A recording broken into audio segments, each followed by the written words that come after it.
uh, I never opposed the postponement in the previous time. No?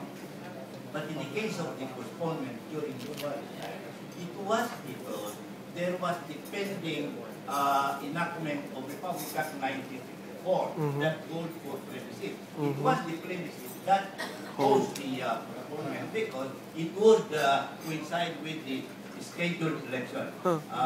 Besides, at that time, Republic Act 6734, which is the original Autonomy Act, which is the Mother Autonomy Act for most of now, there was no definite date of the election.